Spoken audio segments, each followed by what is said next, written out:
G'day friends, welcome to today's video. Today I'm doing the draw for the Goodie Gumdrops online journaling class. I'm giving away this journal, this hand-painted journal that I created for the class. So, if you entered before October 31st through my affiliate link, your name will be in the draw. I've given a number next to your name and I've blacked out your email address for privacy, obviously. And I'm gonna let Google random generate a number for me to choose a winner. To everyone that's having withdrawals, I'm very, very sorry about that. I'm very sorry that I'm releasing this video too, because honestly this isn't going to be a good fix for you, but at the end of this video I will go through a couple of things that I have planned for YouTube soon, so you'll get like a mini hit at the end of the video. So jump forward to that if you want to skip this, but it'll take a second. I'm going to get it off anyway now. Alright, Google, I want 55, yes, 55, and I want you to generate me a number. Generate 28. Here we go. 28. The winner of the journal is Natalie Bowers. Come on down. The price is right. Spin the wheel. Collect your prize. Natalie, I will get in touch with you via the email address that you registered with, and we can chat about where you want me to send this, and hopefully we'll get to you before the class starts. And congratulations. So, the giveaway is done. What I wanted to quickly mention before I go is that October was a crazy month for me for a lot of different reasons. I'm super happy that it's November now. I can move on to some other things that I had planned that I didn't put off, but I thought I might get to them in October, but it was crazy. October was so busy. So, yes, anyway, the stamp sets I released in October. Everyone's been doing amazing things with them, and honestly, I don't think this is a video that people really need, but if you're curious to watch, if you enjoy, you know, just trying something new, or you're kind of maybe in a bit of a creative rut, I'm going to put out a video or a series of videos about the stamp sets and how I like to use them and different techniques that you might like to try just for different things. So I've actually, one of the exercises that I do to kind of stimulate the creativity when I'm using them is actually stamp them out multiple times. So I've got the same image here, I've got the same stamp, this little grubby thing here that I don't clean and I don't keep clean. I've stamped it out a ton of times, 9 times, and I will just alter them. And I'll alter them in different ways, and I'll see what takes my fancy. So, you know, from this page, like this kind of takes my fancy, I like the idea of this. Obviously, I try and refine what I like about them, and I'll put it together in a concise and a helpful and instructional way to show you how I like to transform them. I'm not a stamper in the traditional sense that, you know, I haven't even been stamping for that long.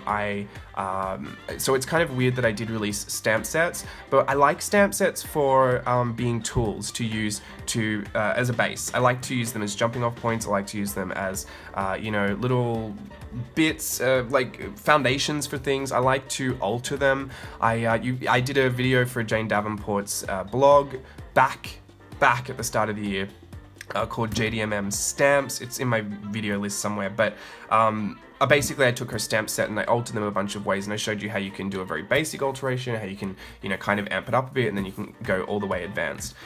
So I just like to do that. Obviously, having my own face sets now, I don't find myself altering the proportions as much because I drew them in the proportions that I find aesthetically pleasing. I'm not trying to manipulate a different set of proportions that, you know, that weren't really particular to the way that I like to draw anyway. So having this set, I find that I don't alter them as much in the sense that, you know, the foundations typically change. I alter them in the way that I decorate them or the way that I use them. So I'm going to, I like these two from this set, but here, like something like this, if you're, I find that people struggle a bit with illustration, or they find that that's probably the last hurdle they have to jump over to get to where they want to be at. And I want to show you that it's totally fine just to cheat a little and use a stamp, because especially if you're pressed for time, you know, random example, such a hypothetical, but you know, you're listening to a Sia song, you love the lyric, you want to draw a little quick Sia, but you know, you struggle with illustration. You stamp the face down, you draw the bang across, you color in half the hair, you're done. Sia. Do you know what I mean? Like, it can be that quick, it can be that simple, and it doesn't have to be a whole thing. So that's why I just want to show you, and I want to try and give you a little bit of confidence when you're using them. Obviously, I've seen people do stuff like this already and use them in such creative ways that I hadn't even thought about. Like I saw in the Facebook in the Burke Mates Creative Outlet Facebook group that this were turned into seaweed, and I thought that was ingenious. Just great stuff going on in that group as well. So if you want some more inspiration already at your fingertips, go join the group. I'll just approve you when you join. And but yeah, I just want to show you other little techniques like just grabbing a circle stencil. I think this is really a fun kind of a technique. This is kind of how I figured it out. But basically, I mean, it's super quick anyway, so I'll just explain it if you want to try it already, but I will do a video. You just draw a circle, you connect this shoulder, you know, and connect it over to this shoulder. You fill in this circle space, and you fill in this space that's outside of the circle.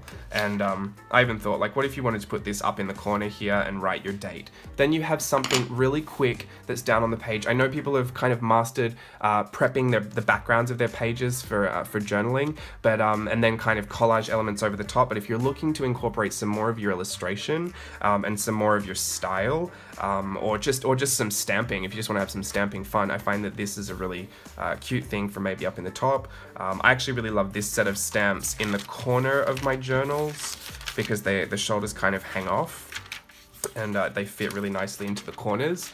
So if you're doing a Christmas spread, say you want to put a little sprocket photo here, you want to write some stuff, but you want to have like a little illustration that you've done, something something really particular to you. You've got an idea, but you just don't want to have to spend an hour and a half putting the foundations down. Literally stamp it on, whack on some hair. You don't even have to put a hair on, they've got hair. Well, 3 of them do.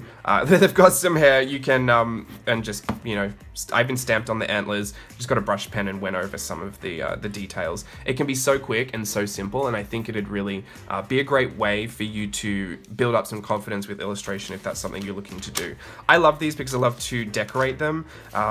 This is not an example that I'm impressed with, but I like a little fro. But yeah, this is exactly the same stamp.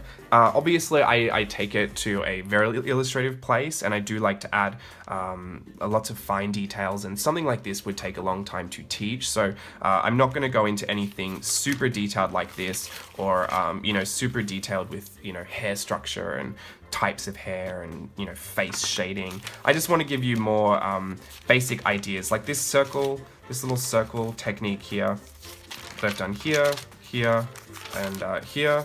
I've also done it here and put a little hat on her. This hat was so simple, honestly. I'll show you how to put it on. Hat. Feather in hat. It really doesn't have to be much. So I want to show you a couple of these techniques and give you a bit of confidence to rock that out for yourself. I love this. I'll probably show you a technique on this. I don't really like her face. You know what I mean? Like, I like it. I think it's fun. I think it's graphic. But I actually just love her little crown that's got an extra face on it. So that's Ultra Level 100. But yeah, I just want to show you how versatile some of these things can be. Especially you're doing your brushstroke mermaids, stamp the body down and fill in the body with the brush strokes. I've added an arm here, that's super simple. Maybe I'll show you how to do that. Maybe I won't, who knows, haven't filmed a video yet. It all just depends on where I get taken. But these are all exactly the same face, exactly the same face stamp, but you can even see like making the eyes bigger, making her look more cute, widening the nose, making, making features a bit more ethnically diverse, I think, is something that I would like to touch on as well, because I think sometimes we can get very stuck in thinking that every one of our drawings has to be like this soft, pretty pink white, and some of my faves are some gorgeous, deep-skinned ladies, and I actually love to draw froze. So I just want to encourage you to play with everything. I want you to expand your imagination into a place where, when you sit down, you're not intimidated to start, and that you'd love to just do it, and you're always kind of like thinking about what you can do next, because that's kind of the place that I like to live in. It's kind of the way that I like to feel when I'm journaling, that I'm just super inspired and excited to, oh, I want to try this, I want to try that, give me this stamp, oh, I know what I can do with that, I want to try this on all 4 stamps, see if it works. I think that's the kind of excitement that makes the process fun, even if the finished piece isn't something that you're extremely proud of. So that's what I want to touch on. Basically just want to give you some confidence to expand your imagination, to try more, to illustrate, to, because you've got skills, you've got so many skills already, and I think a lot of you maybe found out over October trying Whimsy Ween, trying your Inktober's.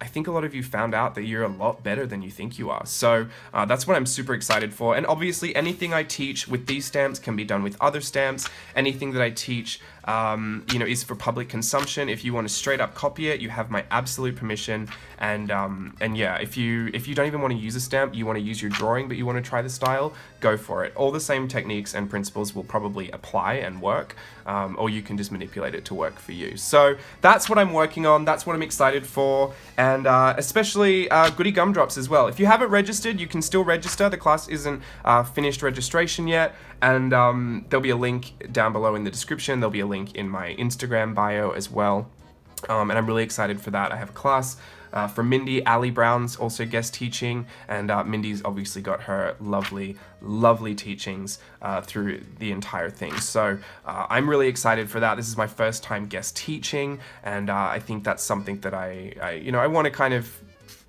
put my foot in the waters. I want to dip my toe in the water. I want to learn from that experience, and I want to take away from that something really positive that I can you know, bring to the table for myself. So that's what I'm super excited for. And also it's Christmas, and I get into the Christmas spirit so easily, and Mindy just picked such a perfect theme and such a perfect palette too. These are designs by Rachel Beth. This is the palette that we're using for the class. There's berry cake, teal sprinkles, vanilla frosting, and copper candles. Copper candles is a stunning metallic. It is so metallic and such a beautiful shade of copper. Teal sprinkles is such a light teal. Berry cake is a very interesting mauve, and vanilla frosting I actually find is a really beautiful cream color. And I've done a couple of mixing with this. Honestly, I'd never do like the whole mixing charts because I like to just wing it anyway.